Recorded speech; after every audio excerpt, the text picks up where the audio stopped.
Today I'm reacting to your wrestling hot takes. I do these videos once a week, so if you want to contribute to next week's hot takes video, make sure to follow me on Twitter or X, whatever it's called these days. The link is in the description. Hey, as always, don't forget to subscribe to this channel, ring the bell for notifications. I upload daily wrestling content, so if you're a wrestling fan, I'm confident that you're gonna fall in love with this channel. All right, let's read some stupid shit. WWE deciding to entirely get rid of blood was the right decision, but blading should be allowed during certain occasions, like in a blood feud where it feels necessary. For those that don't know, the word blading is when a wrestler intentionally cuts themselves off screen so that it looks like they're bleeding profusely because they've been beaten and bloodied. Now, in terms of whether or not the WWE made the right decision to get rid of blood entirely, it all entirely depends on how you want to look at things. So from a business perspective, absolutely, it's the right call to get rid of blood because you can bring on more advertisers that are more willing to put their ads in front of your content because it isn't, quote, blood and guts, to use a Vince McMahon moniker. Now, in terms of the need for blood, I think that there are two extremes, right? There is a time and a place where a feud feels so personal and so real that blood in a match can certainly elevate that feud. So when you have blood every once in a while, like the WWE does, it makes it feel more special. Now, the other side of the extreme is AEW, where they just get too ridiculous with it, where somebody like Jon Moxley has a crimson mask of blood simply when you whisper into their ear. That's the point where blood becomes useless and you honestly become desensitized to it. So at that point, blood is honestly hurting the company more than it's helping it, because it's not helping elevate the narrative of the match because it happens every other match, and it's also preventing sponsors for paying for ad placement in those matches or in those commercial breaks. So I don't see the point of having blood all the time either. So in terms of, was it the right decision? I guess it is, but I like that they seldomly de-use it here and there. Tiffany Stratton was not ready to be NXT Women's Champion yet. So this tweet was sent by one of my moderators over on twitch.tv/SantiZap, and because they're a moderator, they are less than human, so their opinion doesn't matter. But Tiffany Stratton was absolutely ready to be NXT champion. I don't know what you're talking about. This is absolute bogus. As a whole, the Ruthless Aggression era is far better than the Attitude era. As a whole, absolutely not. There are pockets and reasons as to why the Ruthless Aggression era might be better than the Attitude era, but as a whole, I think the Attitude era is the more complete era of professional wrestling. One of the neat things about the Ruthless Aggression era that's really unique to the Ruthless Aggression era that made it feel special is that there wasn't that guy, right? In the Attitude era, we had Stone Cold and The Rock. In the Ruthless Aggression era, when it started, we had no one. We didn't have Stone Cold anymore. The Rock was on his way out. So the Ruthless Aggression era is special because it was an era of trying to find the next big star. And this is what led to the WWE trying out so many people at the top of the card, allowing people like Eddie Guerrero, The Big Show, JBL, and of course the bigger stars like the Brock Lesnars, the John Cenas, the Batistas, the Randy Ortons of the world to get a crack at becoming the guy, taking the ball and running with it. And that's really, really unique. And we probably won't ever see that again because the WWE definitely has better contingency plans in place in case their top star ever decides to just up and leave like they did with Stone Cold. This version of NXT is actually better than the black and gold one. Yes and no. As a wrestling product, absolutely not. NXT Black and Gold was the greatest wrestling product on the planet. It was better than everything going on in Japan. It was better than everything going on in the main roster, TNA, Impact. It was better than anything going on. That being said, NXT Black and Gold was actually a terrible farm system for the main roster because the WWE did not help foster NXT Black and Gold talent to learn the ways of the main roster. So when they got tossed into the main roster, they didn't know how to play and by those rules of the main roster. They weren't ready to be main roster stars, even though they were far better in the ring and can be fantastic storytellers. The other problem was as well, the WWE just would call people up without any sort of plans.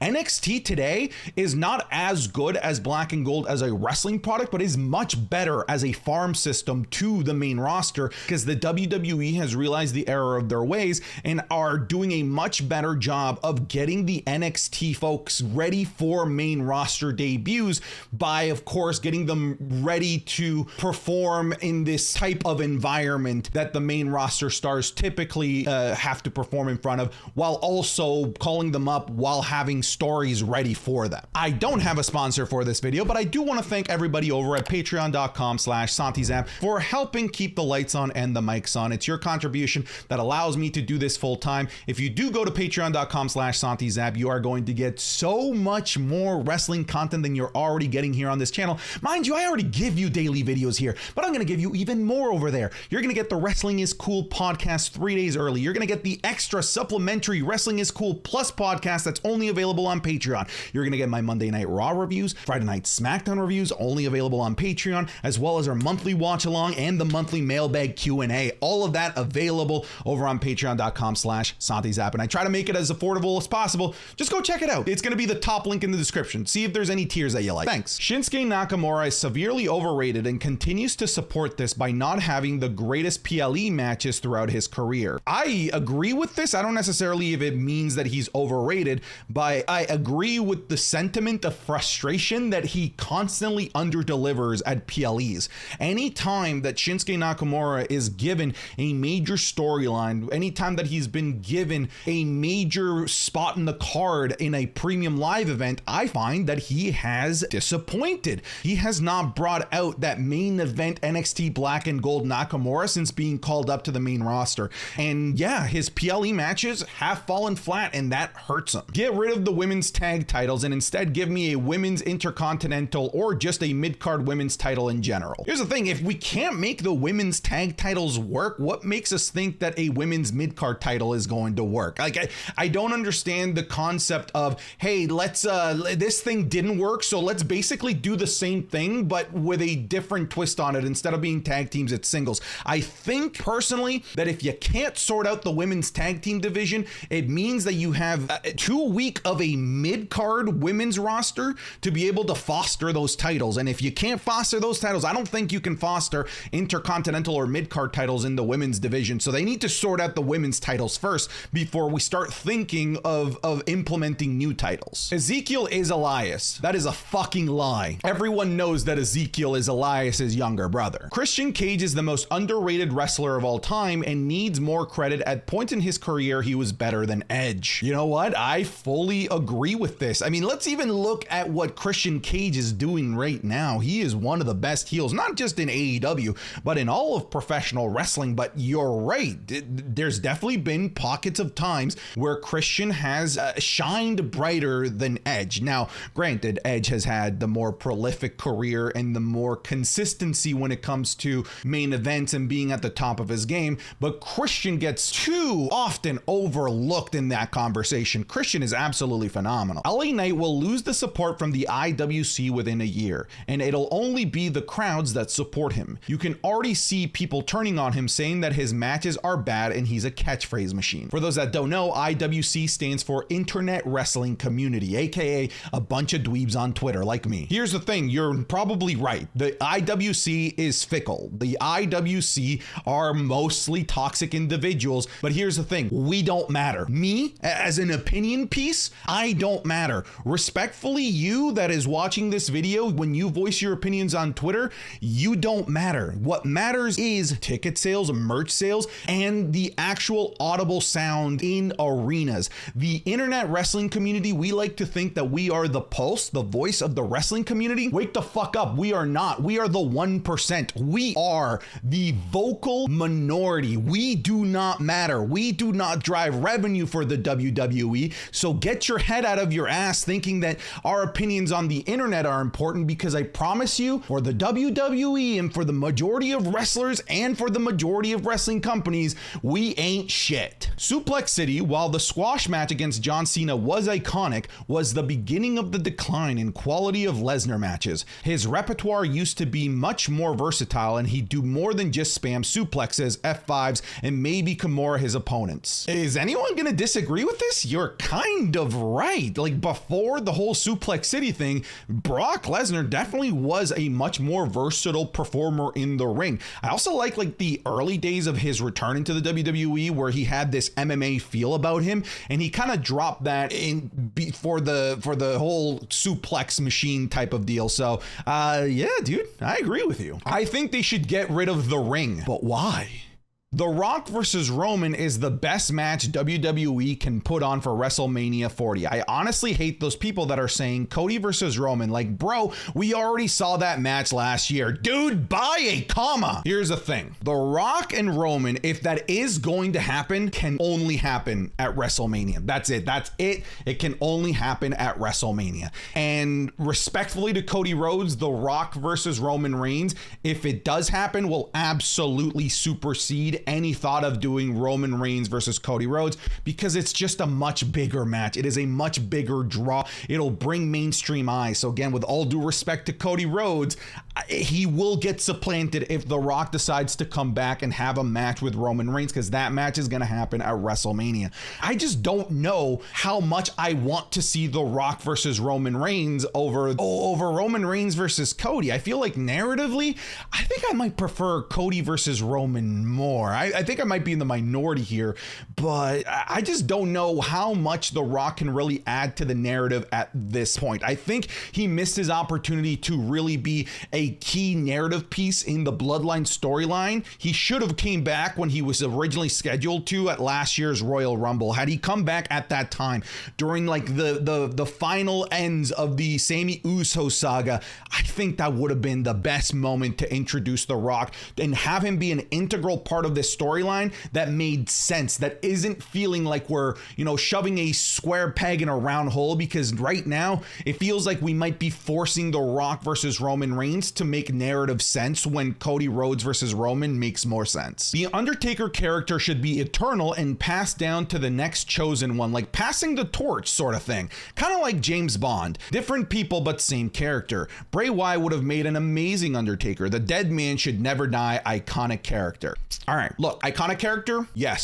Stupid, ridiculous gimmick, absolutely. People are calling The Undertaker, the character, the gimmick, iconic because we have hindsight. We have seen that Mark Calloway turned The Undertaker into one of the most iconic figures in professional wrestling. But I promise you, back in the early 90s, had they given the gimmick of an undead zombie Undertaker to anyone else, it would have failed miserably. It is a terrible gimmick made iconic by an amazing worker. I don't think that it's this thing that if you magically give it to another performer, that all of a sudden that they become the phenom, they become the big guy of the WWE. I don't think that it's this passing of the torch thing, this James Bond type of figure, because inherently the concept of an undead druid is fucking stupid. It was just made awesome by Mark Calloway. Cena and Randy feud are above Steven Rock. No. I love Cena and Randy, but like Steven Rock, like that's like number 2 right behind Steven McMahon. Storytelling beats in-ring performance. Not necessarily. I think that you do need both in order to be able for it to be, a great, performance. But I will agree with this sentiment, at least, that storytelling can definitely help mask a weak in-ring match, while a great in-ring match won't necessarily mask bad storytelling. So I'll say that. The amount of title reigns some have is more impressive than a day of a person's reign. For example, Roman stayed at the top of the mountain for 1,000 days, which is amazing, but John Cena has managed to climb the top of the mountain 16 times. I mean, like, it's all perspective, I guess, because I could just straight up tell you, yeah, but then John Cena got knocked off the top of the mountain 15 times. So I don't know, it depends on how you want to look at things, because I can make the argument that this makes Cena a 15-time loser as well. So the Chad Gable shush gimmick should be dropped and make him a heel versus heel against Gunther storyline. Okay, cool. So you want him to drop everything that's made him likable, everything that's made him relatable, everything that's made fans want to root for him. For what? Like that, dude, I'm gonna be honest with you, this is fucking dumb. I believe both Edge and Brock Lesnar would undoubtedly be top 5 of all time had neither of them left/retired due to injury. Sure, there's a lot of shoulda, woulda, couldas, right? We did lose a lot of years of both both of their careers. I think that you're probably right, especially Brock Lesnar, man. Like, Brock Lesnar was pegged to be the guy. Like, he was already the guy, and he left while being the guy. Granted, Edge was also at the top of the card, but he wasn't the guy. John Cena was the guy. Edge was maybe second, third behind Randy potentially, while Brock Lesnar was the undisputed, this is our guy for the next 20 years, and he chose to leave. I think this argument resonates more with Lesnar than it does with Edge. I also believe had he stayed with the WWE throughout all those years, he wouldn't have become this main event mainstream attraction that UFC made him. And if he wasn't that mainstream attraction, he wouldn't be able to constantly be negotiating, hey, I'm only going to wrestle for 4 times a year, which means that we'd have Brock Lesnar on weekly basis. But hey, you know what? Again, even I'm partaking in this shoulda, woulda, couldas. Tony Khan should have fired Kenny Omega, the Young Bucks, and Jack Perry alongside CM Punk. Dude, this is, yes, absolutely. Like, everyone is at fault, and CM Punk is the only one that took the fall. Look, CM Punk, I do believe, should have been fired, but why not everyone else that was involved? In any other workplace, everyone that's involved gets absolutely canned. Becky Lynch should not have won the NXT Women's Championship. Why, though? Like, here's the thing. Like, some of you guys send some shit that just, like, it feels like you're just saying it for the sake of saying it. Because, like, where's your logic here? Like, she is bringing eyeballs. She's inevitably going to have to lose that title, presumably to somebody from NXT to help them put over. I don't get the hate for Becky Lynch winning the NXT women's title. I think it's a great idea. Chelsea Green would be the, quote, mid-card champ for the women's division should they ever create a title outside of the tag titles and the main championships. She kind of already is. Like, Chelsea Green, here's the thing. Here's what I'll say, and this might be a little bit controversial. Chelsea Green is the only viable women's mid-carder right now, okay? Because right now, the WWE has a problem where they don't have a middle class, all right? They have their superstars at the top,